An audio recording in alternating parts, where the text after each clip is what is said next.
how do you take the cost out of a car? How do you get the cost out? And the only one I see that's really attacking it is Tesla. With this unboxed assembly process, it's giga castings, this $25,000 car that it's going to be coming out with that, people have taken to calling the Model 2. I don't know if they'll call it that or not. But, you got to make gutsy engineering and manufacturing changes, achieving spectacular improvements in productivity if you want to take the cost out of a vehicle. Squeezing your suppliers for more isn't going to do it. And ending up discounting on the dealer lot doesn't make you any money. So it takes bold initiative in design, engineering, and manufacturing to be able to do it. Ever since the Cybertruck delivery event, it seems like automotive journalists are really beginning to understand the Tesla story. And that gets me really excited. Today, we've got an awesome podcast from Autoline that goes into depth about how BYD plans to set up shop in Mexico in order to penetrate the US market. And this leads to discussion about the awfully tight bind that OEMs find themselves in, and also leads to discussion about how Tesla is going to maintain their lead over BYD. So let's get into it. We don't see any kind of real movement in EVs that are popularly priced, mass market vehicles. And that's a big problem, right? People who buy EVs also have internal combustion engine vehicles in their household. Going to 100% EV is going to be way beyond. I'll be so dead. I'll be deader than dead when that happens. It's just not going to happen with rainbows and leprechauns and all that. Far from it. It's going to be a long, long time. People can't afford it. Well, they can't afford it because the only cars that are out right now are real expensive. But there's going to be a lot cheaper EVs coming out in the next before the decade's out. Yeah, actually, basically I call it we've bevved on the edges. We've done luxury, we've done performance, we've done full-size pickup trucks, and they've all been, very, very quite expensive in comparison to the mass market. We're finally going to start to bev in the middle. Yeah. I keep hearing that. I don't see it. I haven't seen it in the last 10 years. We're going to have that battery breakthrough that's going to make this stuff, very affordable for the typical person. It hasn't happened. Well, if battery technology is not where it needs to be to get affordable cars, then how is Tesla managing to do it? Let's turn to Monroe Live to get that answer. The 4680, by contrast, is actually developed in-house by Tesla and manufactured along with the rest of the components for the pack that we actually see right in front of us here. So initially, when we're looking at things from a cost perspective, as with any commodity in a vehicle, it doesn't necessarily have to be related to the battery cells or the battery pack on its own.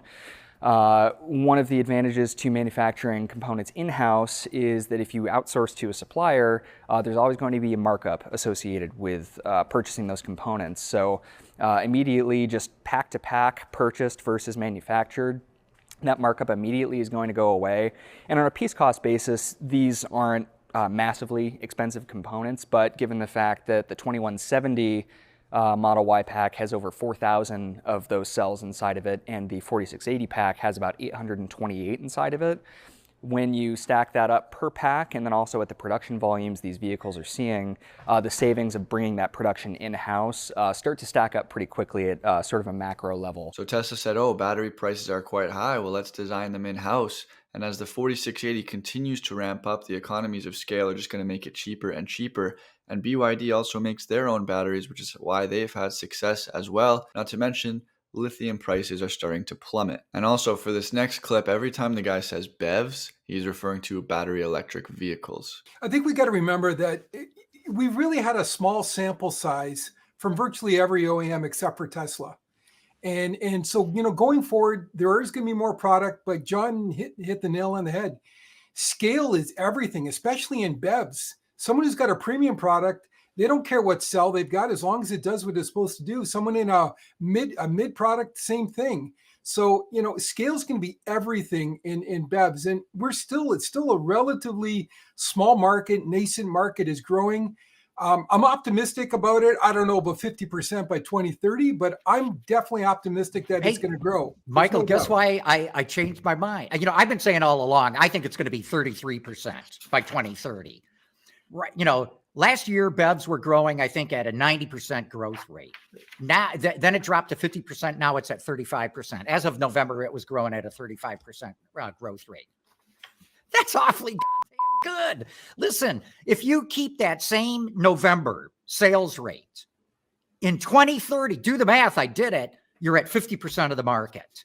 So we've slowed down to a rate that's still going to get the EV segment to 50% if it maintains that. Well, on the Lex Friedman podcast in November, Elon said an electricity shortage would happen in 2 years due to the increasing amount of electric vehicles. So in order for us to hit these market share goals, Elon said electricity output would need to be tripled. Luckily, solar deployment is increasing and Tesla continues to ship massive energy storage solutions. Elon has also stressed over the years how he is so annoyed that nuclear power plants continue to get shut down. Well, apparently at the recent United Nations climate meeting, there was discussion about how this transition is going to take longer than people expect. And so the idea of nuclear power was thrown back onto the table. And I'm from Canada, and Canada just announced that they're now planning to triple their nuclear power production. So it's good to see that measures are being taken to support the electric vehicle transition. And then at some point, the auto industry is going to have to start closing down ICE operations and closing plants.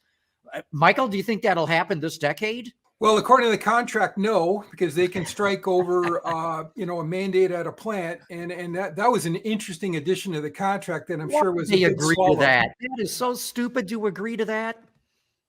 Yeah, they wanted to start making vehicles again. Again, I know, but look, I'm all for the union getting more money, and that's what it's there for, to get more money. But once you start letting the union decide how the company's going to run its operations, you may as well just cut your own throat. It's such a weird space for OEMs because on the one hand, you have the government saying you need to make this many electric vehicles. And on the other hand, you have your own workers negotiating with you that you have to keep this many ICE plants running so that we can keep our job. So they are really in a bind of problems. And is it really solvable? Yeah, of course it's solvable. But it's probably going to be solved with cheap Chinese cars, because you're not going to see the Detroit 3, especially with their latest labor contract, be able to build affordable $20,000 vehicles. It's going to be all north of that. And, all these car companies are trying to maximize their profits. You don't maximize them with small, cheap cars. Even the A and B class segment in Europe, which is the largest segment there, the number of models is shrinking dramatically.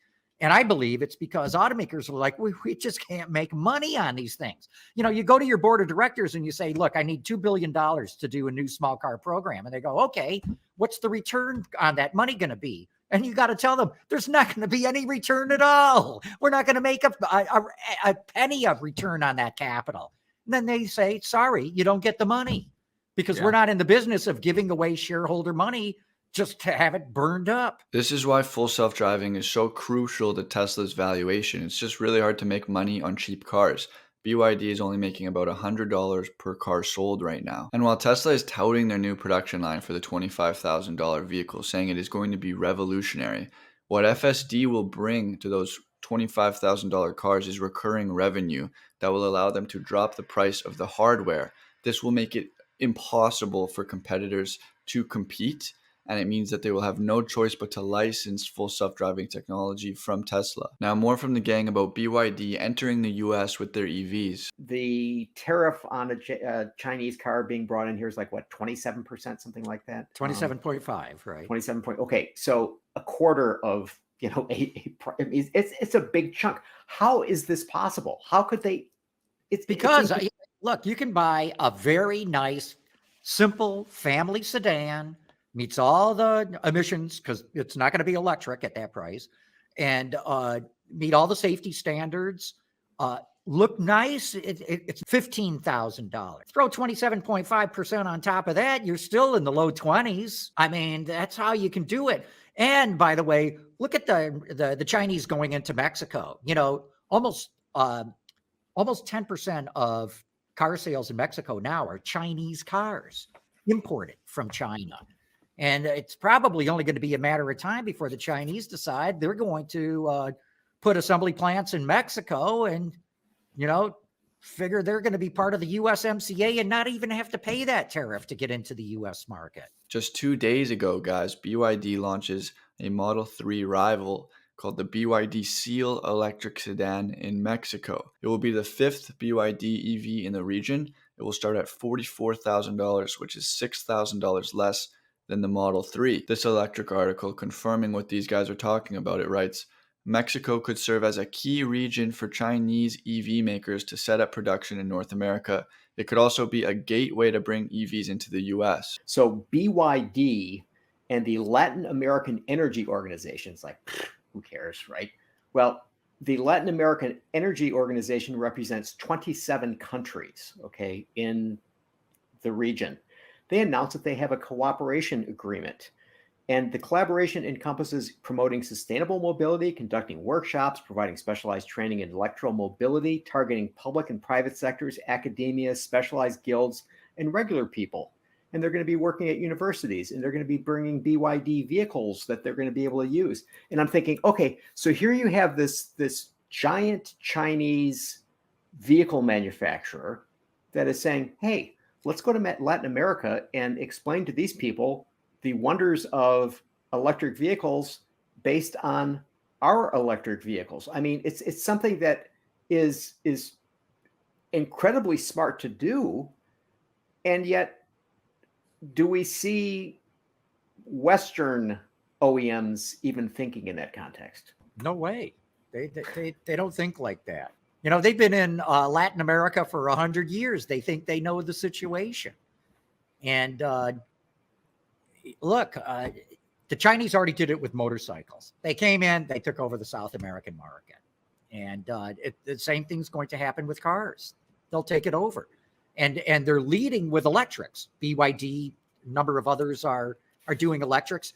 And listen to the Toyotas or others. Oh, Latin America doesn't have a charging infrastructure. Those people don't care about electric cars. So we're not going to go in there.